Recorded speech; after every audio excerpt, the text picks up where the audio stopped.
Vamos à Terra Santa, intitulada por São Paulo VI como a terra do quinto evangelho. Em Belém, visitaremos a Gruta de São Jerônimo, onde os textos sagrados foram traduzidos para o latim. Em Jerusalém, conheceremos os principais institutos bíblicos que nos dias de hoje estudam a palavra de Deus na terra onde ela aconteceu e foi escrita. E no Museu de Israel, onde estão preservados valiosos fragmentos dos textos sagrados que correspondem ao século II a.C. Faremos uma excursão arqueológica, caminharemos pelo deserto do Neguev e pelas ruínas do Reino de Judá. O repórter Canção Nova começa agora.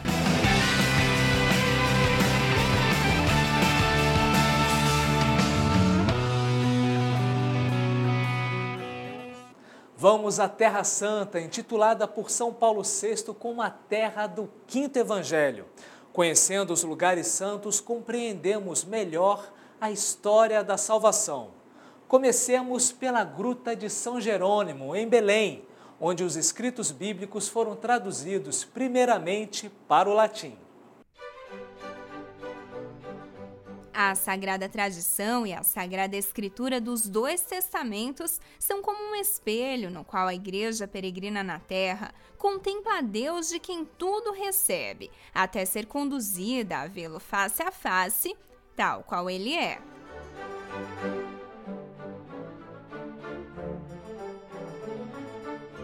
Notável falar sobre a revelação divina justamente onde a Bíblia nasceu, onde a história de salvação do povo de Deus começou, no solo que São Paulo VI intitulou como a terra do quinto evangelho.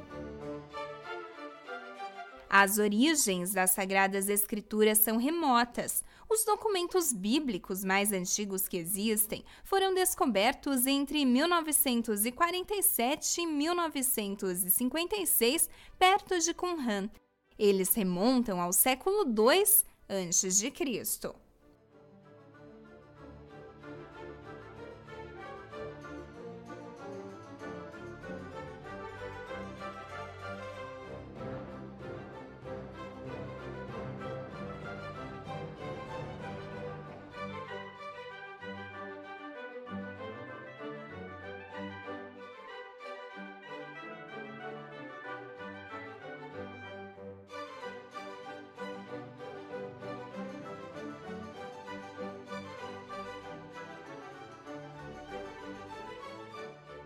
Talvez você já esteja reconhecendo esse local onde nós estamos agora. Estamos aqui em frente à Porta da Humildade, na Basílica da Natividade. Pois é, foi aqui em Belém que há 2000 anos nasceu o menino Jesus. E aqui no complexo desta igreja que se encontra a Gruta de São Jerônimo. Ele que traduziu as Sagradas Escrituras para a língua latina.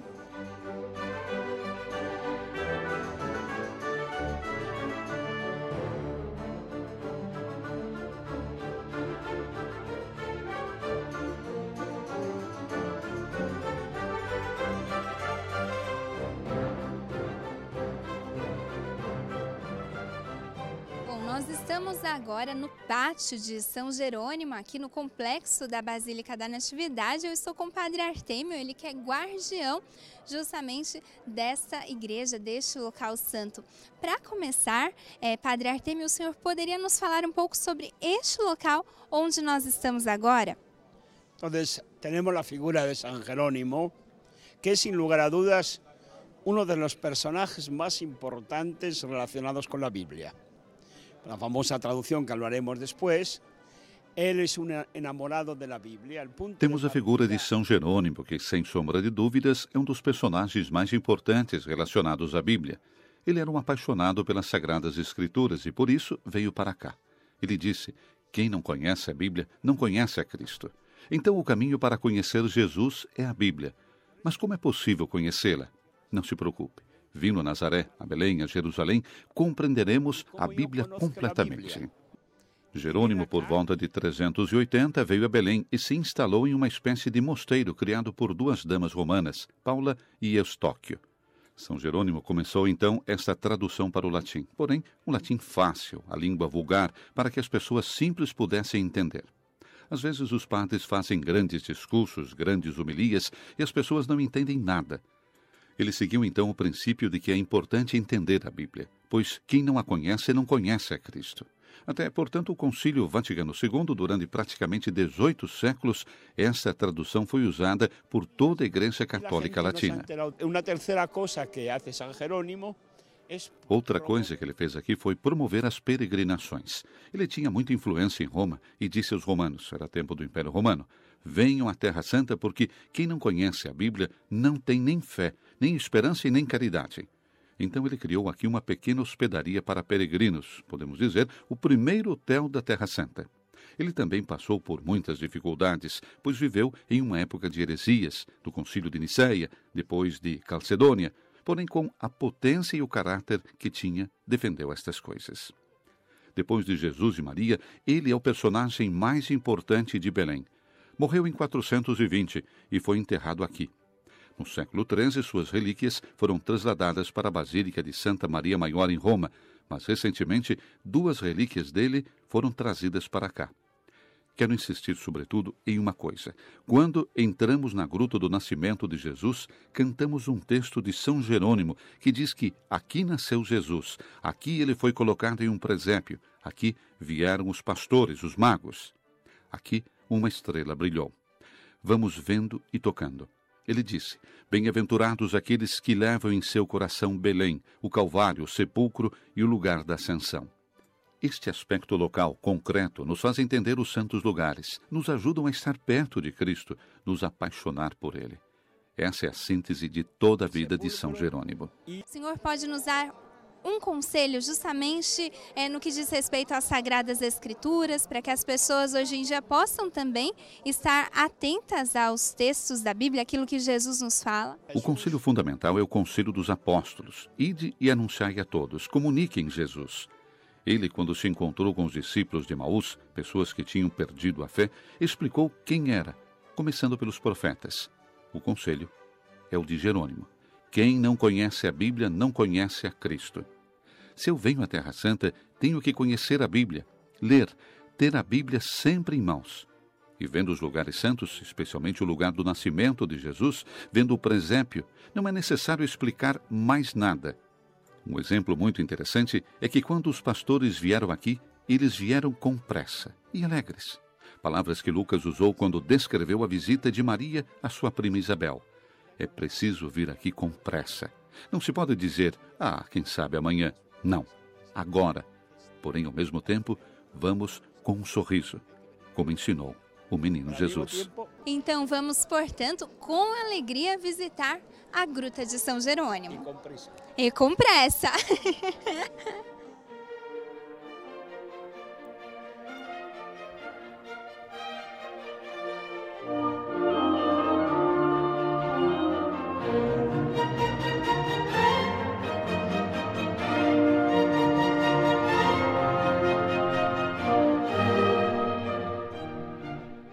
Bom, e continuando este programa, esse Repórter Canção Nova, no qual estamos falando sobre a Bíblia, as Sagradas Escrituras, nós não poderíamos deixar de falar dos nossos irmãos mais velhos. Como a igreja nos ensina, os judeus são nossos irmãos amados, nossos irmãos mais velhos.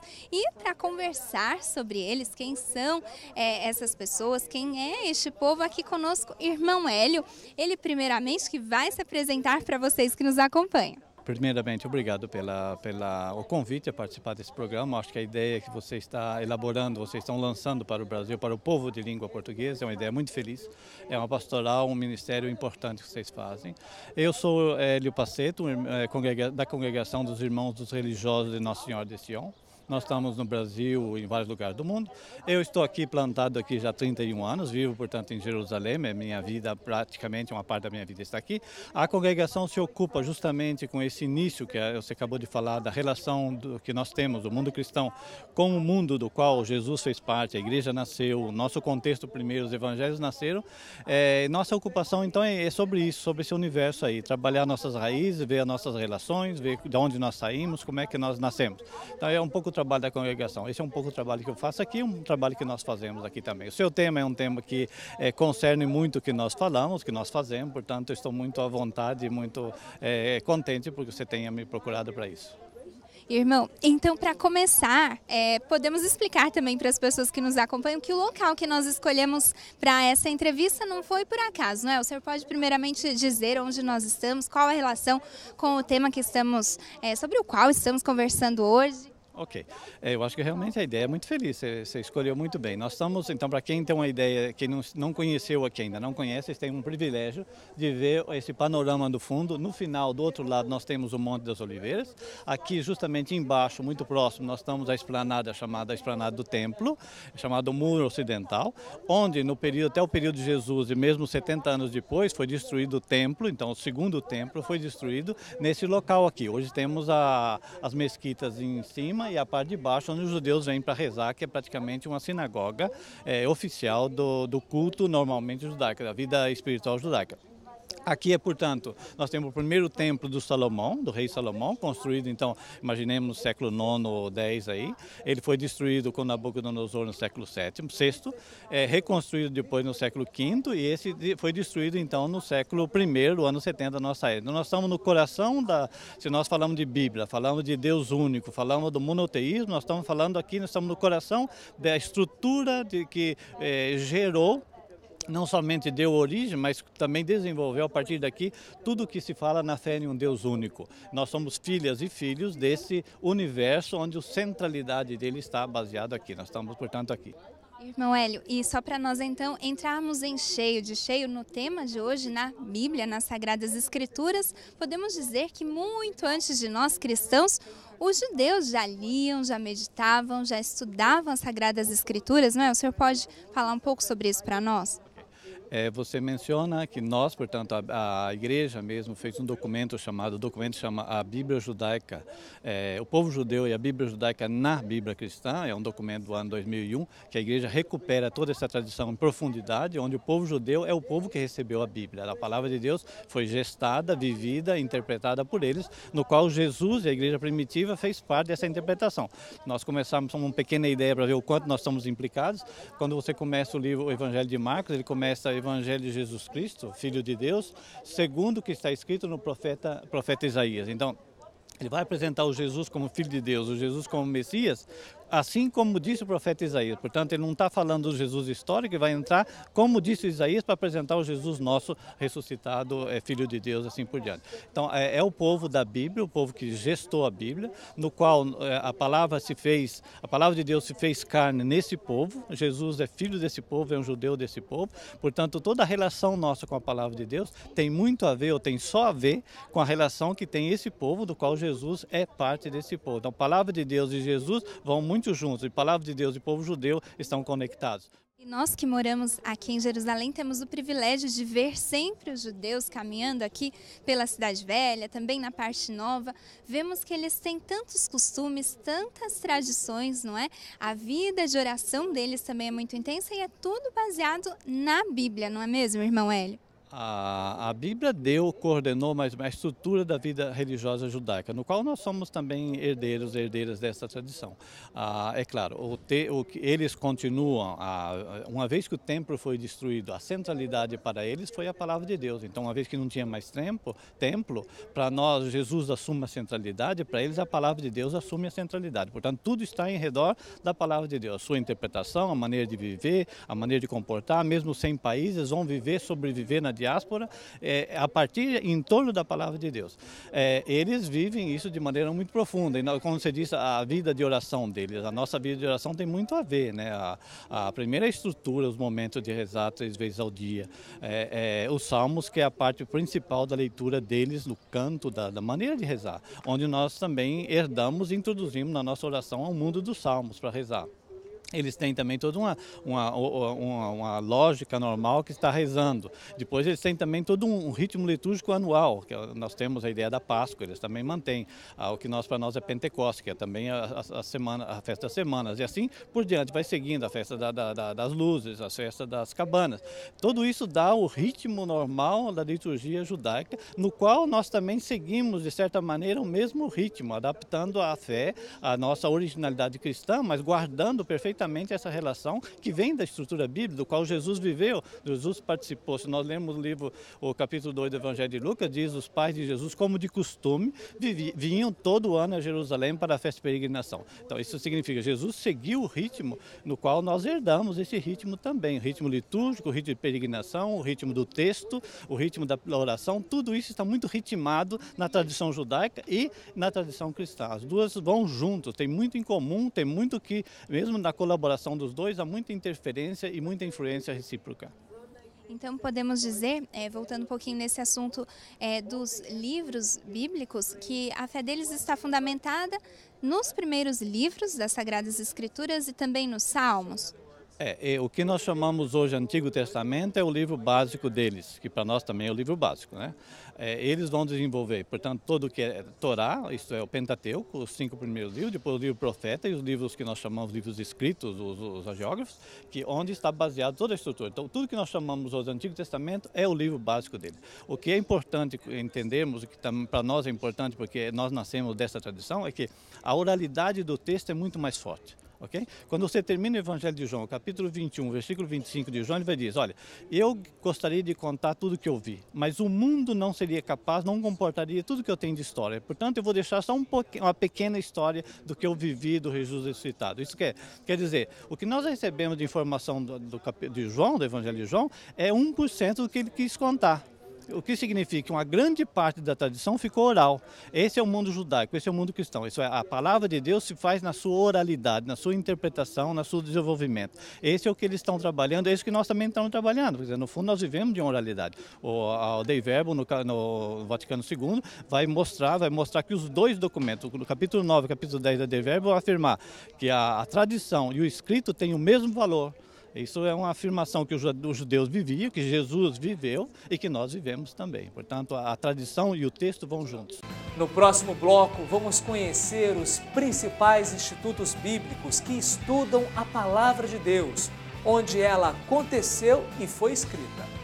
E uma excursão arqueológica com professores e estudantes do Pontifício Instituto Bíblico e uma caminhada pelo deserto do Negev e nas ruínas do Reino de Judá.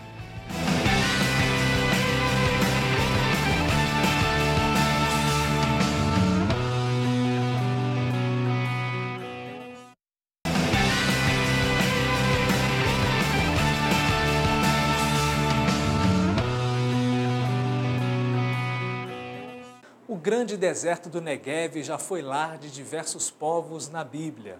Com professores e alunos do Pontifício Instituto Bíblico, faremos uma verdadeira excursão arqueológica, conhecendo o deserto e explorando o antigo Reino de Judá. Já na Cidade Santa, os dominicanos que escreveram a Bíblia de Jerusalém abriram as suas portas para a nossa equipe.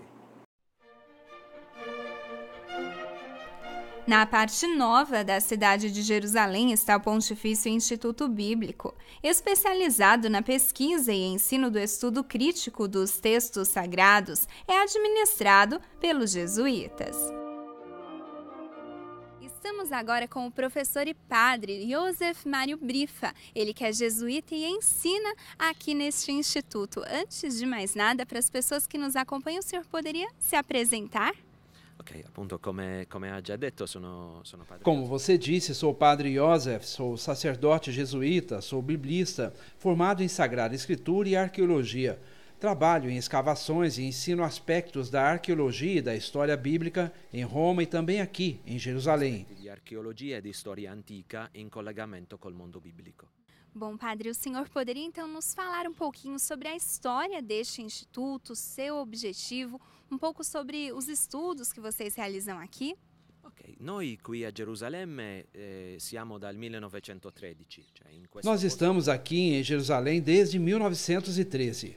Neste lugar, desde 1927, o Pontifício Instituto Bíblico de Roma entendeu logo que para estudar a Bíblia, para entender especialmente o aspecto histórico, geográfico e arqueológico, era importante conhecer a Terra Santa. Organizaram então uma caravana em 1913, quando o Império Otomano ainda estava aqui. Visitaram a Síria, a Palestina e o Egito. O Instituto começou a gerenciar escavações. Hoje, nossos estudantes vêm de Roma, onde estão se licenciando em Bíblia e permanecem aqui por 1 ou 4 meses. Aprofundam o contato com a terra e o conhecimento histórico e arqueológico. Estes que estão aqui neste tempo, por exemplo, fazem parte de um programa conjunto com a Universidade Hebraica de Jerusalém. E é um instituto que também nasceu de um apelo papal. O que isso significa, ter nascido de um apelo do Papa? In effetti, appunto, il biblico nasce per volontà di Papa. O bíblico nasce por vontade de São Pio X, porque a Igreja começou a ver, especialmente de 1,5 séculos para cá, a necessidade de um estudo profundo do texto bíblico, o fundamento da nossa fé que nós, como Igreja, acolhemos como palavra revelada de Deus. Este estudo nos enriquece enquanto Igreja. Entendemos como Deus fala ao seu povo, em qual contexto histórico, em qual realidade histórica. É um Deus encarnado na história com seu povo Israel, no Antigo Testamento, que revela a nós, também, por meio de Jesus, no Novo Testamento. A nossa fé não é feita de mitologia que existe do nada, é ligada à história de um povo, ligada ao modo como Deus trabalhou conosco, seres humanos, verdadeiramente em um tempo histórico, em uma terra. Sabemos, por exemplo, que Jesus viveu em uma terra particular, em um tempo particular.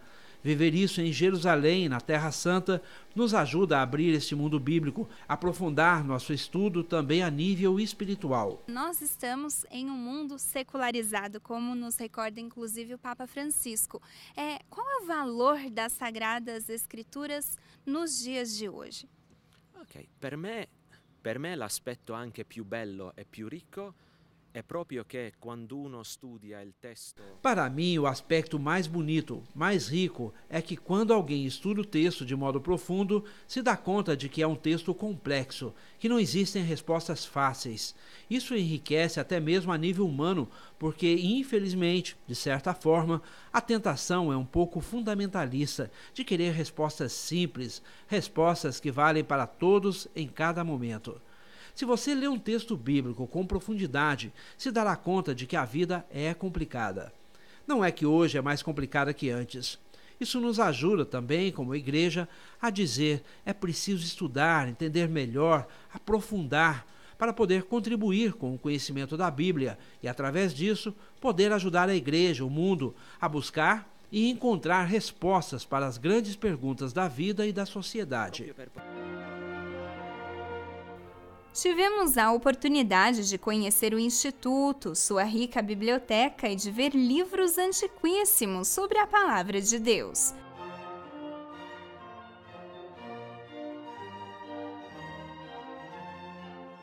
Visitamos ainda outra repartição que revela verdadeiros tesouros bíblicos e arqueológicos.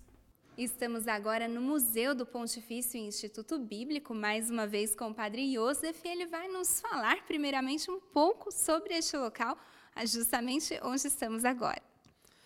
Questo museo nasce un po' dalla necessità, un po' di quello che parlavamo già, no? Degli studi biblici, proprio di creare intanto una collezione di studio.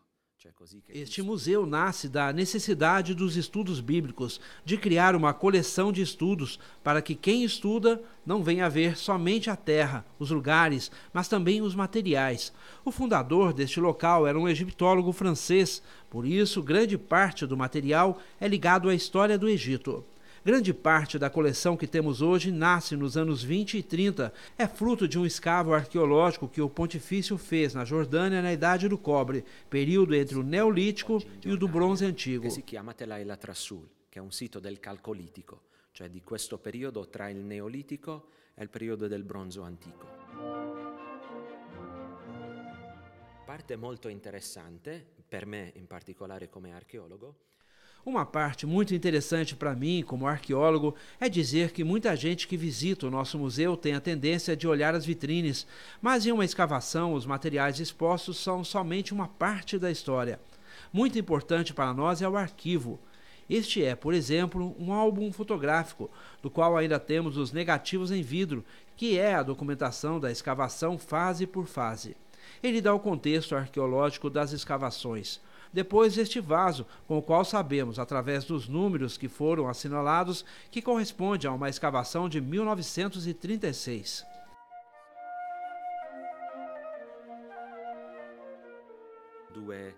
Due, tre oggetti, no, trovando anche alcune cose che sono particolarmente... Falando de alguns objetos particularmente curiosos, estes são tijolos de argila com a marca de uma pata de cachorro, que nos dão a ideia desses animais nos vilarejos daquela época, assim como pequenas estátuas de animais. Nessa, por exemplo, um de 4 patas com 2 cestas no dorso ou algo assim. Objetos que eram transportados, que nos dão uma ideia do que existia no passado. Depois, instrumentos como materiais com ponta que poderiam ser usados para costurar. Vemos com esta janela no passado que isso é algo pré-histórico. Però si vede che era un animale. Una delle belle collezioni che abbiamo è una collezione di lampade un po' anche da diversi siti, alcuni. Uma das belas coleções que temos é esta de lâmpadas de diversos locais. É curioso, pois temos todos os períodos, desde o Bronze Médio até a época bizantina islâmica. Este tipo é curioso do ponto de vista bíblico, pois corresponde ao período dos Macabeus, por exemplo. Outros tipos são de época herodiana, como essas daqui. Depois, lâmpadas similares, mas feitas para um público diverso, específico. Nessa se vê a menorá, o símbolo por excelência do judaísmo, seja no tempo de Jesus, seja na época após destruição do templo. Essa outra é muito parecida, porém possui símbolos cristãos.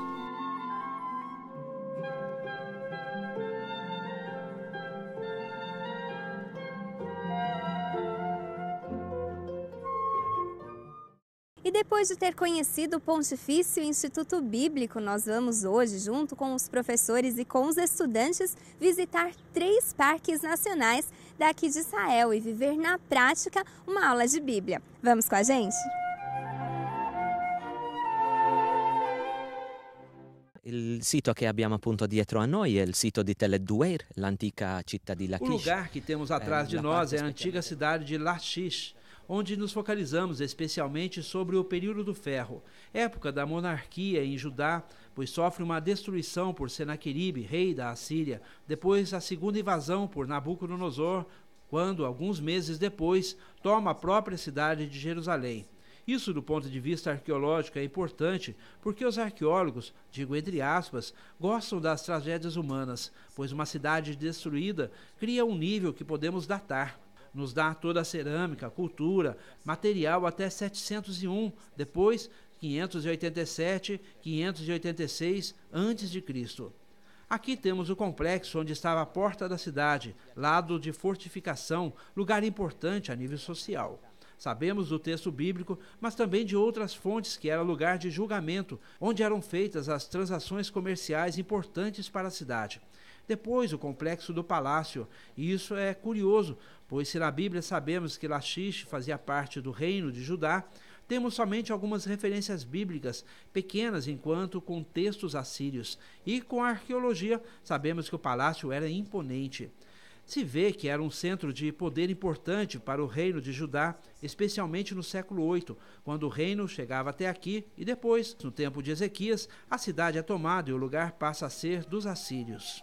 Seguimos viagem e chegamos a Tel Beersheva, área na qual os patriarcas Abraão, Isaque e Jacó viveram e trabalharam. O local é reconhecido pela Unesco como Patrimônio Mundial da Humanidade. Questo sito chiamato Tel Beersheva, o lugar que visitamos agora é Tel Beersheva, mencionado na Bíblia e especialmente conectado com o profeta Abraão. O lugar que visitamos hoje são escavações do chamado Estrato 2, do 8º século a.C., da última parte da monarquia de Judá.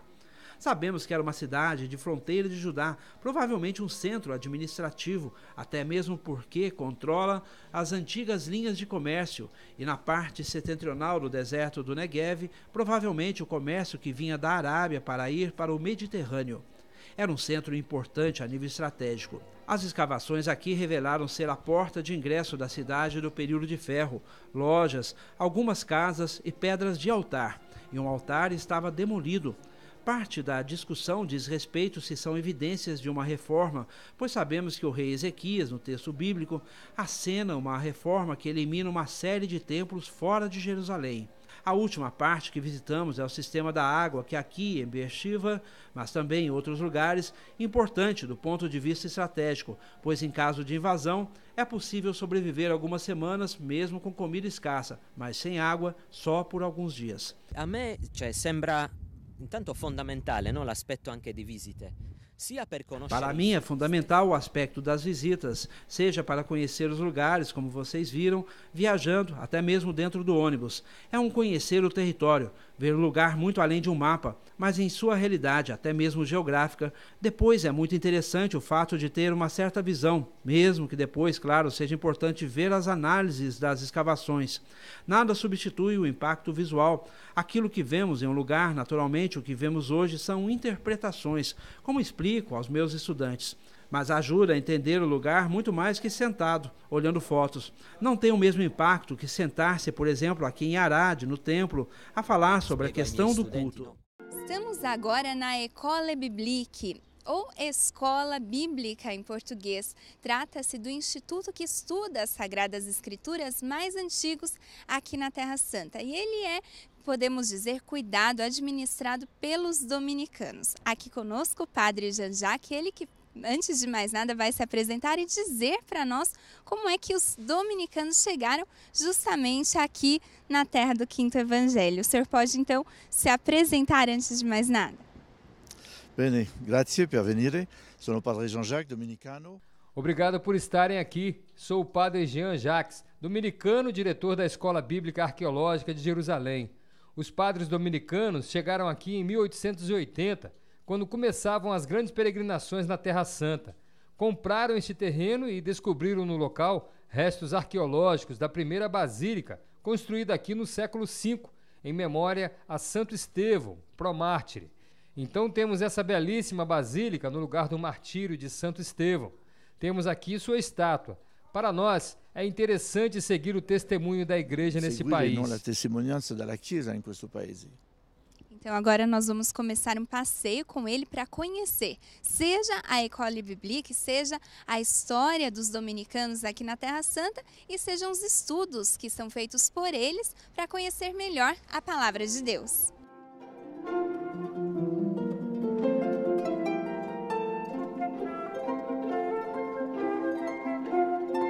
Estamos agora no pátio de Santo Estevão, bem pertinho da igreja de Santo Estevão, e agora vamos conversar um pouco sobre a École Biblique, como ela nasceu, qual é a história dessa fundação que estuda justamente a Palavra de Deus aqui na Terra Santa. Se ho detto che i primi padri dominicani sono arrivati qui per la Terra Santa, però l'idea principale... Disse anteriormente, quando os primeiros padres dominicanos chegaram aqui na Terra Santa, eles já trouxeram consigo a ideia de fundar uma escola bíblica, porque durante o século XIX existiam muitos problemas para a igreja, já que a ciência moderna, a história do mundo, não correspondiam com a história bíblica. Existia um medo no mundo católico. Então o padre Legrand, que estudou as línguas antigas na Europa, veio para cá para fundar uma faculdade de ciências bíblicas. Foi a primeira faculdade científica bíblica fundada aqui na Terra Santa em 1890. Esse edifício foi construído para acolher estudantes e pesquisadores que vêm aqui até hoje. Construído dall'inizio per accogliere i studenti e i ricercatori che vengono qui fino a oggi. Bom, Padre Jean-Jacques, o senhor pode nos explicar, portanto, onde estamos neste momento? Vemos tantos livros, é um verdadeiro tesouro, não é mesmo? Sì, all'inizio la scuola fondata nel 1890 e 2 anni No início, dopo, a escola fundada em 1890 e 2 anos depois, os padres começaram a publicar suas pesquisas. E aqui temos a Revista Bíblica, uma revista famosa. Aqui conservamos toda a coleção até os dias de hoje. Foi a primeira realização da Escola Bíblica e depois publicaram também livros impressionantes como este, de Padre Legrand, sobre os diversos livros da Bíblia, com comentários muito bem feitos. Questi sono libri del Padre Lagrange sui diversi libri della Bibbia, no? È un commentario molto ben fatto. E uma grande curiosidade é que a Bíblia de Jerusalém, tão conhecida por nós no Brasil, tão importante para os estudos da Bíblia, também é feita pelos dominicanos aqui na École Biblique de Jerusalém, e é uma história que já tem também muitos anos, não é, padre? Sì, si deve ricordare che nel passato la Bibbia era vista nel mondo cattolico come il libro dei protestanti. Precisamos nos lembrar que no passado a Bíblia era vista no mundo católico como o livro dos protestantes. Não se lia muito a Bíblia. Então os padres da escola bíblica e outros depois fizeram um trabalho para ajudar os cristãos católicos a lerem e a entenderem a Bíblia. Esta foi a Bíblia de Jerusalém, criada nos anos 40, 50 do século passado. Belas traduções e ainda introduções históricas que explicam como cada livro foi feito, as dificuldades, além de notas explicativas. A Bíblia de Jerusalém é realmente um trabalho impressionante, feito pela escola bíblica ao longo dos anos e até hoje. Depois foram feitas tantas traduções em diversas línguas. A novidade é que hoje estamos fazendo uma Bíblia online, para a internet.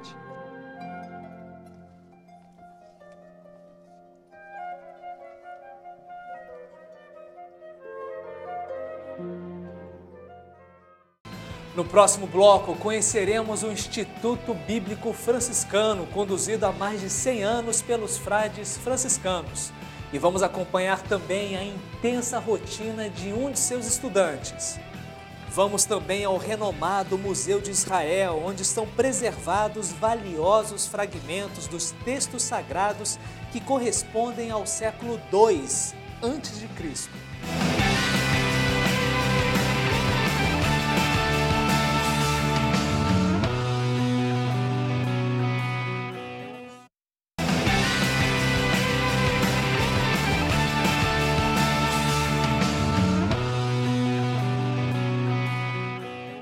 Estamos de volta para conhecer dois importantes locais. O Instituto Bíblico Franciscano, que é uma instituição acadêmica para o ensino da Sagrada Escritura, e o Museu de Israel, um dos principais museus do mundo em artefatos bíblicos arqueológicos. Viemos conhecer também um dos estudantes, ele é o Padre Rogério, brasileiro da Diocese de Uruaçu, em Goiás, é isso mesmo, Padre? Sim, bom dia, grande alegria que nós estamos aqui no Convento de São Salvador, onde eu habito atualmente, e todos os dias eu faço esse percurso, saio daqui às 15 para as 8 da manhã, ou 8 horas, depende do horário de escola que eu tenho, e vou para os meus estudos, para meus estudos na licença Bíblica e Arqueologia. Bom, o padre tem o privilégio de estudar aqui, mas nós vamos continuar essa conversa caminhando para que ele não perca a hora. Vamos lá.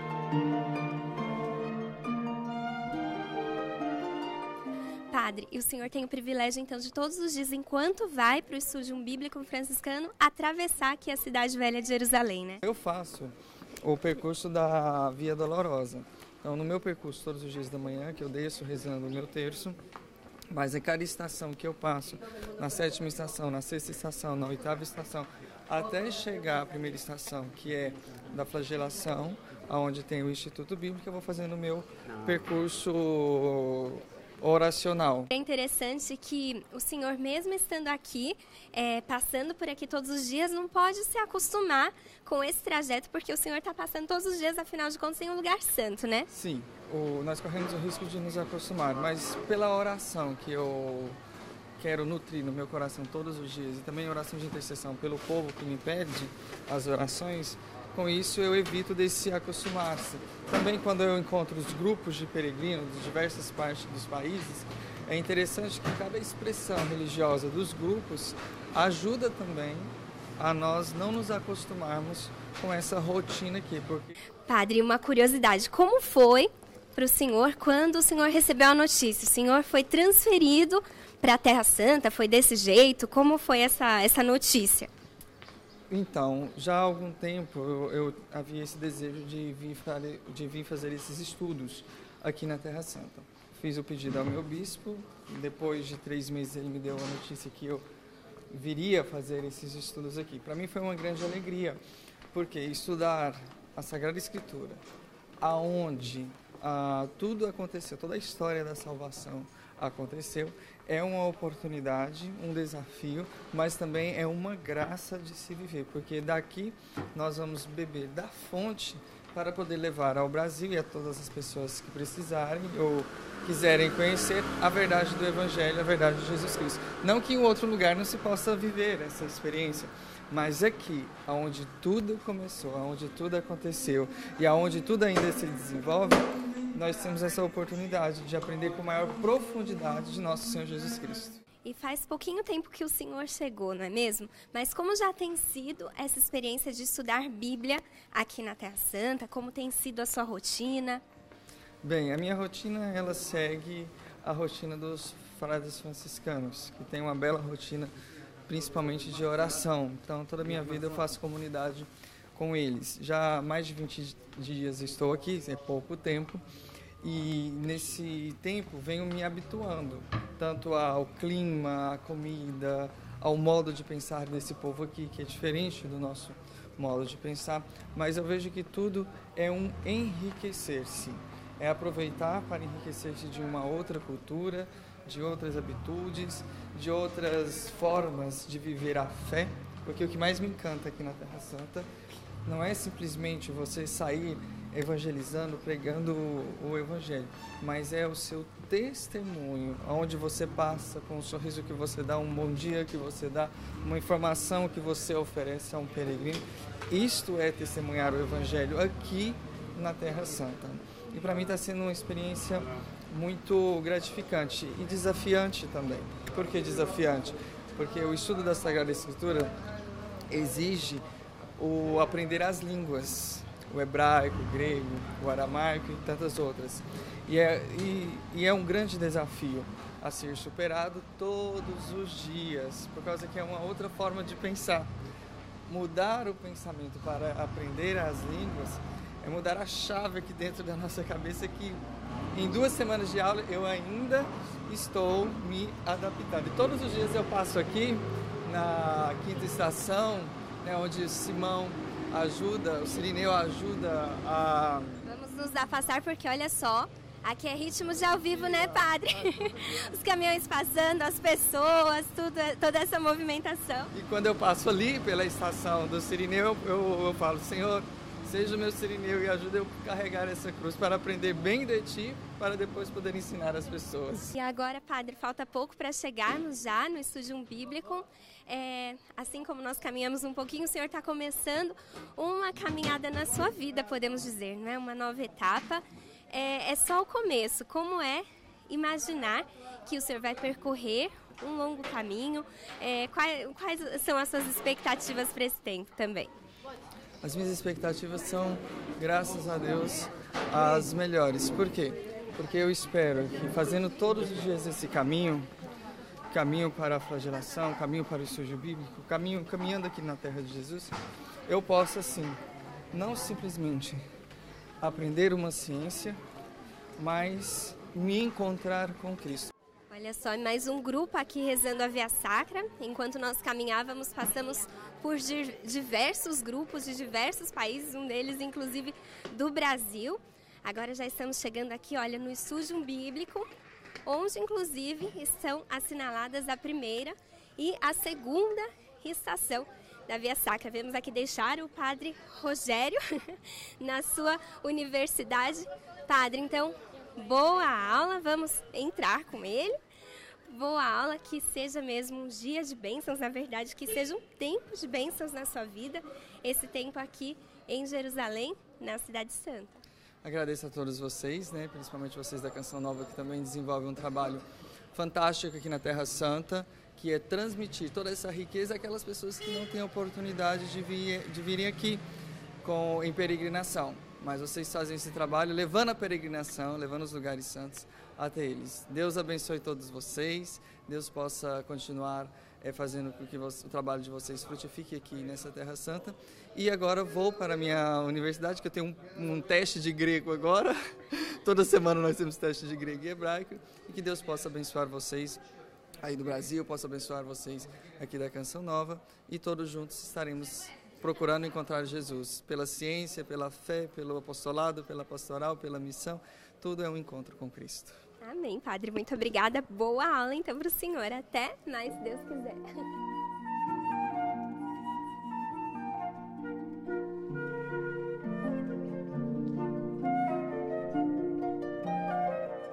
Para continuar a falar sobre as Sagradas Escrituras, nós precisaríamos vir aqui no Museu de Israel para conhecer também os tesouros que este local revela para todos nós. Estamos aqui com o doutor Adolfo Reutemann, ele que é responsável aqui e que também tem muito a nos dizer sobre este local tão importante para a história, para a arqueologia bíblica. Olá, o senhor pode primeiramente se apresentar, falar justamente sobre o local onde nós estamos? Buenos días y gracias aquí por venir al Santuario del Libro, al Museo de Israel. Sim. O senhor pode falar de maneira geral sobre o Museu de Israel? El Museo de Israel hace las veces de museo nacional. O Museu de Israel é um museu nacional e foi inaugurado em maio de 1965. Desde então, este museu vem crescendo. Hoje, ocupa 60 mil metros quadrados e tem em sua coleção mais de 500 mil de artefatos. É um museu de caráter internacional, como o Metropolitan em Nova York e o Louvre em Paris. Por um lado, tem a maior coleção de arte judia do mundo, mas também temos arte colombiana, chinesa, africana, temos a melhor coleção de arqueologia bíblica do mundo e ainda arqueologia do Egito e da Mesopotâmia. A ideia deste museu é entender o povo judeu no contexto da história universal. O Santuário do Livro foi inaugurado em abril de 1965. Foi a primeira sala inaugurada e o principal objetivo deste museu era, por um lado, servir como lugar de preservação, exibição dos primeiros 7 manuscritos do Mar Morto, encontrados em 1947 na caverna número 1, muito próxima a um lugar chamado Qumran, que se encontra nas proximidades do Mar Morto, 40 quilômetros a leste de Jerusalém. Porém, este lugar também tem como propósito servir como lugar de preservação e exibição de outros manuscritos bíblicos. Entre eles, temos em nossa coleção o manuscrito bíblico medieval mais antigo do mundo, chamado o Código de Alepo, que apesar de seu nome, não nasceu na Síria, mas em Tiberíades há 1000 anos, e é considerado o manuscrito bíblico com a leitura tradicional do texto bíblico mais preciso do mundo. Agora nós estamos já no Museu do Livro. Aqui está um grande tesouro, como eu vi o senhor dizer em outra entrevista, a Mona Lisa de vocês, não é mesmo? O senhor pode falar, portanto, sobre os manuscritos do Mar Morto encontrados em Qumran, que o senhor já citou, há mais ou menos 70 anos? Os manuscritos do Mar Morto Os manuscritos do Mar Morto foram encontrados 70 anos atrás, entre 1947 e 1956, em 11 cavernas próximas a Qumran.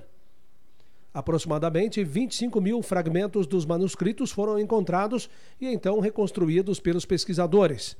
Agora temos 1000 manuscritos de 2000 anos atrás. Os mais antigos do século III, antes de nossa era, e os mais modernos, meados do século I de nossa era.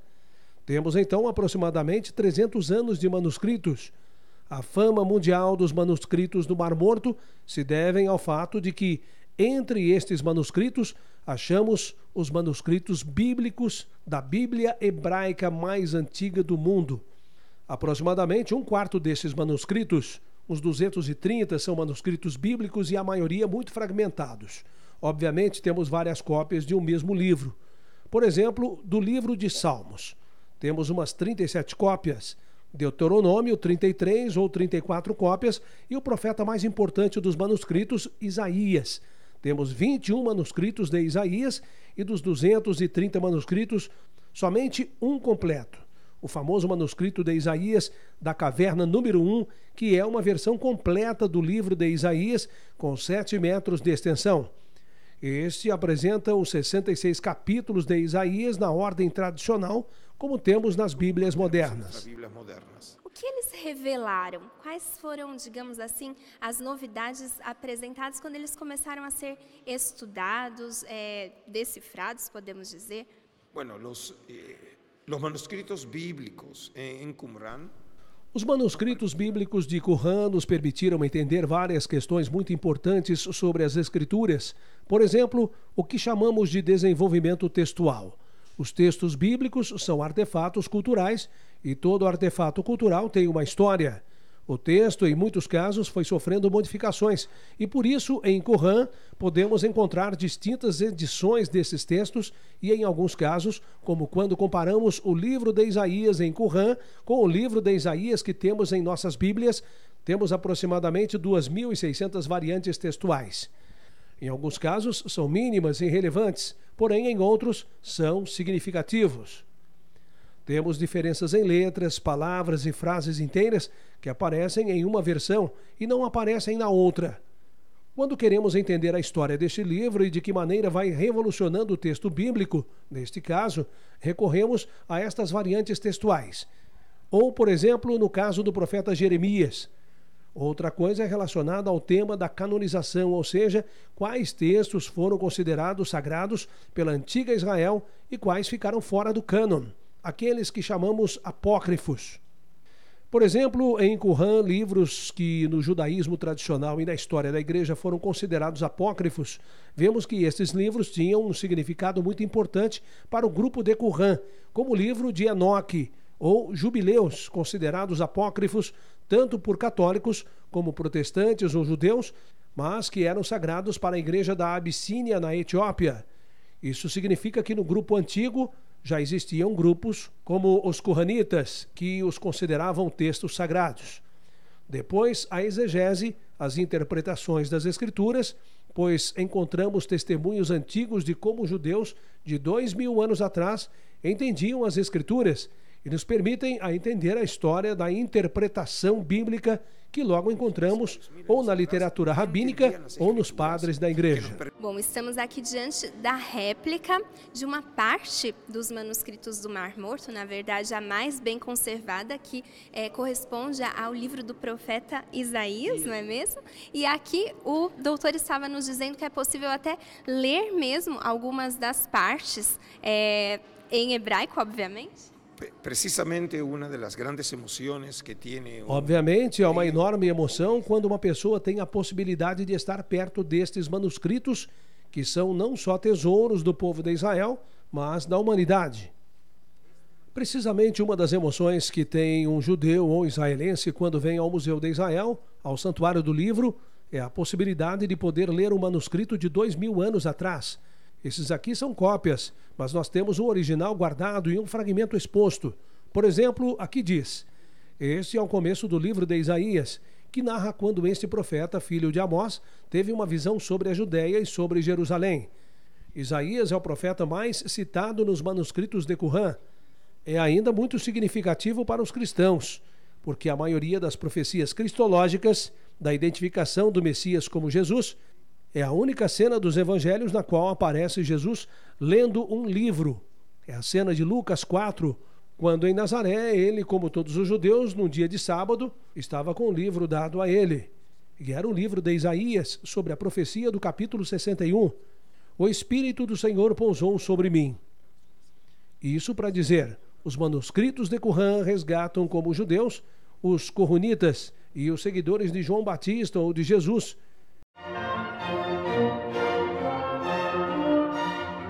Estamos bem perto de uma réplica do templo, do segundo templo de Jerusalém, também da cidade velha de Jerusalém, do templo de Jesus. E aqui também teremos uma breve explicação sobre este local.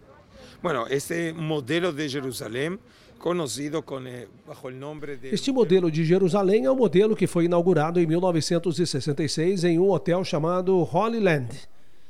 Veio para cá em 2006 e passou a fazer parte do complexo do Santuário do Livro para permitir aos visitantes do museu poder entender o contexto histórico, político, religioso e que ajuda a entender os manuscritos de Qumran. A instituição central do judaísmo naqueles anos era o Templo de Jerusalém, uma das obras arquitetônicas mais significativas do tempo antigo. O tamanho, a estrutura do templo, renovado por Herodes. O Grande tem 144 mil metros quadrados. Hoje, em seu lugar, está o Muro das Lamentações, que correspondia não ao templo, mas à estrutura que o rodeava. Foi lá que aconteceu a famosa cena de Jesus, que chega em Jerusalém, repreende os vendilhões e cita os profetas, dizendo: "A minha casa será chamada casa de oração. Vós, porém, a fazeis covil de salteadores." Isso mostra como um galileu como Jesus se sentia transtornado ao ver o templo que era para ser a casa do Espírito ser transformado em lugar de negócios. São tantos os episódios bíblicos que aconteceram neste lugar, não é mesmo? Tem algum outro que o senhor poderia citar, alguma outra passagem bíblica, ou do Antigo ou do Novo Testamento também, que poderia tomar forma quando vemos esse modelo, essa réplica? Por exemplo, nós estamos agora no Museu de Israel. Estamos no Museu de Israel vendo a perspectiva do que seria o templo na perspectiva equivalente ao Monte das Oliveiras. Essa era a perspectiva que Jesus tinha 2000 anos atrás. Na área do templo havia 2 grandes edifícios. A Basílica Real, construída por Herodes, onde hoje está a Mesquita Al-Aqsa. E a famosa cena de quando Satanás tenta Jesus, onde ele o coloca sobre um edifício muito alto. Os pesquisadores acreditam que era aquele. Esta réplica nos permite, portanto, contextualizar as histórias das Escrituras em sua realidade geográfica. Muito interessante. Então podemos dizer que uma perspectiva como essa, Jesus até mesmo chorou por Jerusalém, não é mesmo? Muito obrigada, doutor Adolfo. Gostaria também que o senhor fizesse as suas considerações finais, saudasse as pessoas do Brasil que acompanham esse programa. Realmente, como latino-americano e como argentino, Como latino-americano e argentino, é um prazer receber uma TV brasileira e compartilhar os tesouros nacionais do povo judeu como parte dos tesouros da humanidade. Convido os telespectadores a visitarem Israel, o Museu do Livro, o Museu de Israel, para acumular conhecimento com artefatos e paisagens verdadeiras das Sagradas Escrituras. Deus abençoe vocês. Com artefactos e com paisajes verdadeiros das Escrituras. Que Deus los bendiga. A história de ontem e de hoje, partindo da encarnação e chegando até a ressurreição. A Terra Santa é conhecida como o Quinto Evangelho porque retrata a história de Deus com a humanidade, partindo de Abraão e chegando até Jesus. Conhecer a Terra Santa é fazer uma profunda experiência de fé. Espero que vocês tenham gostado. Até a semana que vem, se Deus quiser.